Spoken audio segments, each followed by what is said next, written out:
Next हमारा topic है sharpness of resonance. आपको इतना पता है रेजोनेंस में एम्पलीट्यूड किसी बॉडी का लार्ज हो जाता है, यानी वो अपने लार्जर एम्पलीट्यूड के साथ ऑसिलेट करती है। और शार्पनेस का मतलब होता है कोई बॉडी कितनी जल्दी अपना मैक्सिमम एम्पलीट्यूड गेन करती है। जैसे हम कहते हैं कि फलां शख्स बहुत शार्प है, वो बहुत जल्दी किसी बात को पिक कर लेता है, ऐसे ही शार्पनेस ऑफ रेजोनेंस यानी कितनी जल्दी बॉडी ने अपना मैक्सिमम एम्पलीट्यूड लिया। Amplitude and sharpness of resonance ये दोनों डिपेंड करते हैं डैम्पिंग पर, यानी जो डैम्पिंग फोर्सेस थी, एक्सटर्नल रेजिस्टेंस की फोर्सेस। तो इस बात को समझने के लिए एम्पलीट्यूड और फ्रीक्वेंसी का ग्राफ देखें। अगर हम इस तरफ एम्पलीट्यूड लेते हैं और वाई एक्सिस पर ड्राइविंग फ्रीक्वेंसी, ये वो एक्सटर्नल फोर्स की फ्रीक्वेंसी है। तो एक बॉडी जिसमें हैवी डैम्पिंग हुई यानी ज़्यादा रेजिस्टेंस की फोर्स थी तो उसका एम्पलीट्यूड थोड़ा छोटा होगा। अब जिस बॉडी ने मॉडरेट डैम्पिंग फेस की तो उसका एम्पलीट्यूड इसकी निस्बत थोड़ा बड़ा है, और जिस बॉडी ने लाइट डैम्पिंग फेस की यानी लाइट रेजिस्टेंस फोर्सेस फेस की उसका एम्पलीट्यूड लार्ज होगा। तो ग्राफ की पीक से हमें पता चलता है कि अगर पीक नैरो एंड हाई है यानी मैक्सिमम है, तो ऐसे में मोर शार्प रेजोनेंस होगी क्योंकि एम्पलीट्यूड मैक्सिमम होगा। ऐसे में रेजोनेंस हम कहते हैं शार्प है। और अगर ब्रॉड एंड लो है तो ऐसे में लेस शार्प रेजोनेंस होगी, एम्पलीट्यूड मिनिमम है। अब जितनी रेजोनेंस शार्प होगी उससे हम डैम्पिंग को कैलकुलेट करते हैं। जैसे अगर मोर शार्प रेजोनेंस तो लाइट डैम्पिंग है, लेस शार्प रेजोनेंस तो हैवी डैम्पिंग है। अब एक एग्जांपल लेते हैं to understand the effect of damping on the sharpness of resonance. इसके लिए हम दो पेंडुलम लेते हैं अटैच टू ए रोड जिनकी लेंथ सेम है, उनके बोब का साइज सेम है, अब लेकिन उनके मास डिफरेंट है। एक जो है वो पिथ बॉल है, लाइट मास की है, और एक लेड बॉब है, हैवी मास की। They are set to vibrate by third pendulum, length same है उसकी, अटैच टू रोड। अब इसके इनके साथ एक थर्ड पेंडुलम अटैच किया है जिसकी लेंथ सेम है और उसकी वजह से ये दोनों वाइब्रेट करेंगे। जो पिथ बॉल होगी लाइट वेट थी, उसके अंदर एयर रेजिस्टेंस का इफेक्ट ज़्यादा होगा, यानी उसके अंदर डैम्पिंग फोर्सेस ज़्यादा इफेक्ट कर रही हैं जिसकी वजह से उसका एम्पलीट्यूड कम होगा, और वहाँ पर हम कहेंगे डैम्पिंग ज़्यादा हुई जिसकी वजह से रेजोनेंस लेस शार्प हो जाएगी। दूसरा था लेड बॉब जिसकी वेट हैवी था, इसमें एयर रेजिस्टेंस का इफेक्ट डिक्रीज कर जाता है, यानी डैम्पिंग फोर्सेस कम होती है, इसका एम्पलीट्यूड लार्ज होगा और इसमें डैम्पिंग लाइट फेस की जाएगी, यानी रेजोनेंस की कर्व ज़्यादा शार्प होगी। यहाँ से देखते हैं sharpness of resonance. We have seen that at resonance the amplitude of oscillator becomes very large. The amplitude as well as its sharpness both depend upon the damping. Amplitude और sharpness कितनी है resonance की वो depend करती है damping पर। अगर damping ज़्यादा होगी तो एम्पलीट्यूड छोटा होगा, शार्पनेस कम होगी। Smaller the damping greater will be the amplitude and more sharp will be the resonance. A heavily damped system has a fairly flat resonance curve as shown in an amplitude frequency graph. अब इस graph में नज़र आ रहा है जिसमें heavy damping है वहाँ पर शार्पनेस ऑफ रेजोनेंस कम है, उसका एम्पलीट्यूड भी छोटा है। The effect of damping can be observed by attaching a pendulum having a light mass such as a pith ball as its bob and another of same length carrying a heavy mass such as lead bob of equal size to a rod. अब ये experimental setup है sharpness of resonance को understand करने के लिए, जिसमें एक तरफ एक पिथ बॉल यूज़ की है और एक जो है लेड बॉब यूज़ की है, और they are set into vibrations by third pendulum of equal length attach to the same rod. It is observe that amplitude of the lead bob is much greater than that of the pith ball. अब lead ball ने ज़्यादा amplitude gain कर लेना जबकि pith ball ने कम gain करना है क्योंकि उसको एयर रेजिस्टेंस है। The damping effect of pith ball due to the air resistance is much greater than that of the lead bob. अब ये पॉइंट देख लेते हैं। The resonance effect is very important in the design of bridges and other civil engineering projects. On July 1940 the newly constructed Tacoma Narrow bridge Washington was opened for traffic. Only 4 months after this, a mild wind set up the bridge in resonant vibrations. बिल्कुल थोड़ी सी wind की वजह से ही vibration शुरू हो गई उस bridge में जो कि उसकी नेचुरल फ्रीक्वेंसी के इक्वल थी, जिसकी वजह से हम कहते हैं रेजोनेंट वाइब्रेशन हुई। In a few hours the amplitude become so large that the bridge could not stand the stress and a part broke off and went into the water below. चलें अब आगे पढ़ते हैं। Applications of resonance and standing waves. Resonance की वजह से standing waves भी produce होती हैं, तो उस हिसाब से हम इसकी कुछ एप्लीकेशंस देखते हैं। Resonance increase the amplitude of vibration. इसके अलावा रेजोनेंस कुछ एक्सपेरिमेंटल सिस्टम में स्टैंडिंग वेव्स भी प्रोड्यूस करती हैं। तो वो बुक में जो 3 एक्सपेरिमेंटल सिस्टम्स लिखे हैं वो ये हैं रोबिन्स ट्यूब, क्लाडनी प्लेट्स, ओकास्टिक लेविटेशंस। तीनों को हम वन बाय वन पढ़ते हैं। सबसे पहले देखते हैं Robbins tube. Rubens tube an experimental apparatus that explain the acoustic standing waves. Acoustic का मीन होता है साउंड वेव्स। जहाँ पर भी मैं ओकास्टिक बोलूँगी दैट मीन्स साउंड वेव्स। तो हम ओकास्टिक स्टैंडिंग वेव्स इसमें स्टडी करते हैं। स्टैंडिंग वेव्स जिसे आप प्रीवियस क्लासेस में पढ़ भी चुके हैं। When two waves of same frequency and same wavelength travel in opposite direction.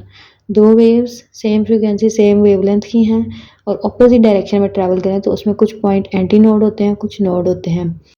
Construction देखते हैं रोबिन्स ट्यूब की। It has 3 parts. एक है large metal pipe with holes on top sealed at both ends. एक मेटल का large pipe होगा जिसके top पर होल्स होंगे और ये बोथ एंड से सील है। दूसरा है स्पीकर या frequency generator at one end of pipe. एक साइड पर हमने स्पीकर लगाया हुआ है and flammable gas at other end of pipe और दूसरी साइड पर फ्लेमेबल गैस है। This is the experimental model जिसमें मेटल पाइप है विद होल्स ऑन टॉप। ऊपर की साइड पे होल्स हैं, एक साइड पे हम स्पीकर जैसे फ्रीक्वेंसी जनरेटर कहते हैं और यहाँ पर फ्लेमेबल गैस है। Gas filled in the pipe that leaks from the holes और वहाँ से फ्लेम्स प्रोड्यूस होते हैं। अब होता ऐसे है कि ये स्पीकर से साउंड वेव्स प्रोड्यूस होती हैं। ठीक है, ऐसे साउंड वेव्स अगर मैं कहूँ कि ये प्रोड्यूस हो रही हैं और इस साइड पे क्योंकि ये दोनों साइड से सील्ड है तो ये वापस भी आएंगी ऐसे। ऐसे में यहाँ पर रेजोनेंस फ्रीक्वेंसी होती है और कुछ स्टैंडिंग वेव्स जनरेट होती हैं जिनमें कुछ पॉइंट्स नोड हैं, कुछ पॉइंट्स एंटी नोड हैं। वर्किंग देखते हैं। Speaker produce sound waves of resonance frequency. Speaker से रेजोनेंस फ्रीक्वेंसी की साउंड वेव्स प्रोड्यूस हुई जो कि स्टैंडिंग वेव्स बनाती हैं। स्टैंडिंग वेव्स में कुछ पॉइंट होते हैं हाई प्रेशर पॉइंट्स, कुछ पॉइंट होते हैं लो प्रेशर पॉइंट्स। जो हाई प्रेशर पॉइंट्स हैं वहाँ से large quantity of gas escape करेगी और उसके फ्लेम्स भी हाई होंगे और जो लो प्रेशर पॉइंट हैं वहाँ से small quantity of gas escape करेगी और वहाँ से फ्लेम्स लो होंगे। ये हाई और लो फ्लेम्स स्टेशनरी वेव्स के नोड और एंटी नोड्स को एक्सप्लेन करेंगे। इंटरेस्टिंग इन्फॉर्मेशन का ये पॉइंट है। इन 1905 हेनरिच रॉबिन्स जो कि एक जर्मन फिजिस्ट थे इन्वेंटेड रॉबिन्स ट्यूब जिसे हम स्टैंडिंग वेव फ्लेम ट्यूब भी कह सकते हैं या simply flame tube to demonstrate standing waves in a tube. पहले इसको देख लेते हैं बुक से। Application of resonance and standing waves. There are many applications of resonance in different devices that generate and use standing waves. There is relationship between standing waves and resonance phenomena which can be studied by some experimental examples such as Robin tube, Chladni plates and acoustic levitations. A Robin tube is a long tube which is an experimental apparatus used to explain the acoustic standing waves. It consists of a metal pipe with holes drilled at a long top and sealed on both ends.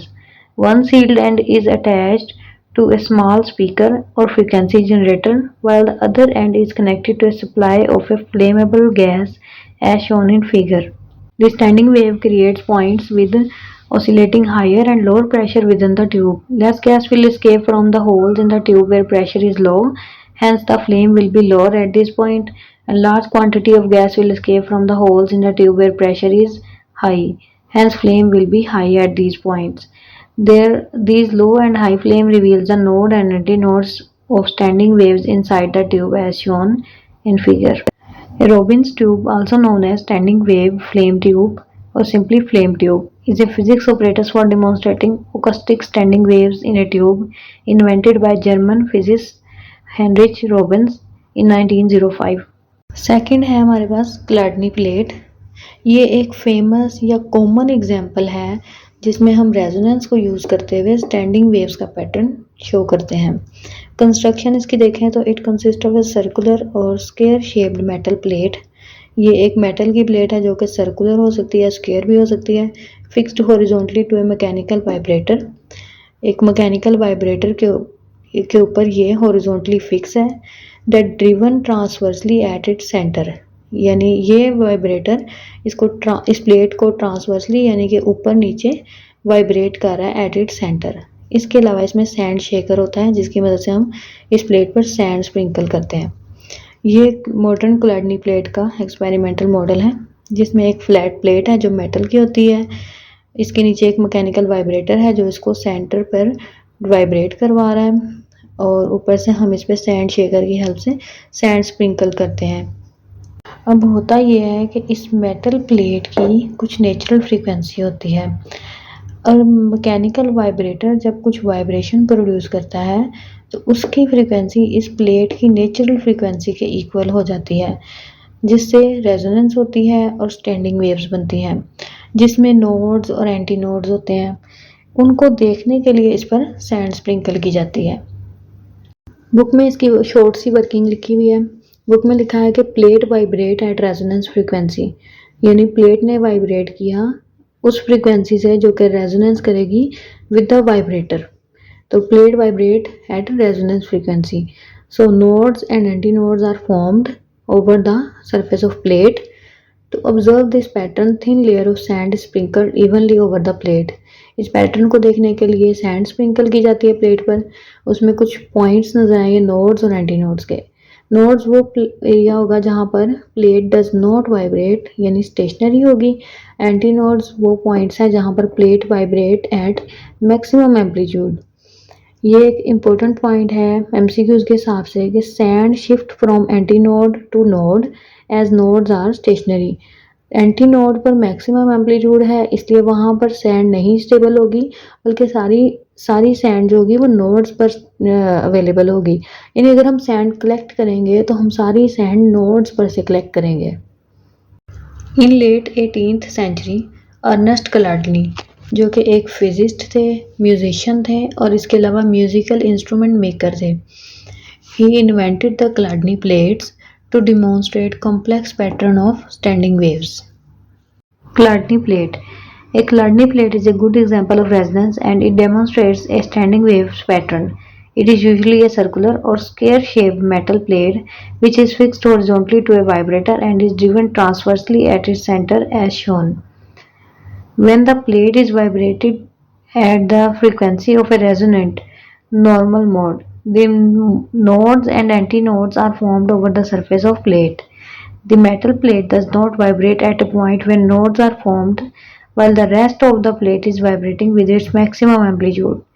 यानी nodes पे वो बिल्कुल vibrate नहीं हो रही और जिस side पे हो रही है वो जाहिर है उसके एंटी नोड है। In order to observe such pattern, sand is sprinkled evenly in the form of a thin layer over the plate. Hence, sand will vibrate and shift from antinode to node because the nodes are stationary. Chladni plates, invented by a physicist, musician, and musical instrument maker Ernest Chladni in the late 18th century, are used to demonstrate the complex pattern of standing waves vibrations. Last point है application of resonance का, ओकास्टिक levitation. ओकास्टिक का मतलब होता है sound waves, levitation means बगैर किसी physical support के लटकाया जाना या सस्पेंड होना। तो इसमें हम करेंगे साउंड वेव्स को यूज़ करते हुए किसी छोटे पार्टिकल जैसे वाटर ड्रॉपलेट को बगैर किसी फिजिकल सपोर्ट के हवा में लटकाएंगे, सस्पेंड करेंगे। It is a method for suspending matter in air against gravity using radiation pressure from high intensity sound waves. Gravity के अगेंस्ट मैटर को सस्पेंड किया जाएगा using high intensity sound waves. It uses high frequency sound waves यानी ultrasonic waves use होंगी to suspend small particle like water droplet और Styrofoam के bits against gravity in air without any physical support. Construction में आते हैं ultrasonic transducer जो कि एक सोर्स ऑफ साउंड वेव्स होगा। ये ट्रांसड्यूसर जो होंगे वो साउंड वेव का सोर्स है। दूसरा होगा reflector that reflect the sound waves.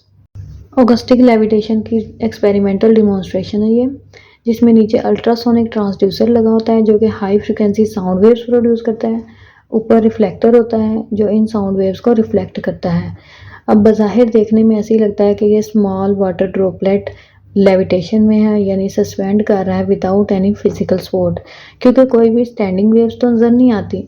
लेकिन एक्चुअली यहाँ पर जो है अल्ट्रासोनिक ट्रांसड्यूसर से वेव्स प्रोड्यूस होती हैं, यानी यहाँ से इंसिडेंट वेव गई और रिफ्लेक्टर ने उन्हें रिफ्लेक्ट बैक किया और रिफ्लेक्टेड वेव्स बनेगी जो कि मिलकर स्टैंडिंग वेव्स बनाती हैं, जिसमें कुछ पॉइंट नोड होते हैं, कुछ एंटी नोड होते हैं। इसकी वर्किंग देखते हैं। High frequency sound waves bounce off by the reflector. Sound waves reflector से बाउंस ऑफ हो जाती हैं। The interaction between incident and reflected waves form standing waves, जिसमें कुछ पॉइंट पे नोड्स होता है, कुछ पे एंटी नोड होता है। नोड वो पॉइंट है जहाँ पर minimum pressure of sound waves होगा और एंटी नोड वो पॉइंट है जहाँ maximum pressure of sound waves होगा। ये प्रेशर डिफरेंस एक्सर्ट करता है force on small particle against gravity, यानी इसी प्रेशर डिफरेंस की वजह से ग्रेविटी के अगेंस्ट पार्टिकल पे फोर्स होती है, जिसकी वजह से वो लेविटेशन में होता है। आगे ये पॉइंट एमसीक्यूज के हिसाब से इम्पोर्टेंट है। Nodes of standing waves are the acoustic traps for the particles, यानी कि पार्टिकल ट्रैप होता है हमेशा नोड पे, क्योंकि वहाँ पर प्रेशर मिनिमम होता है साउंड वेव्स का।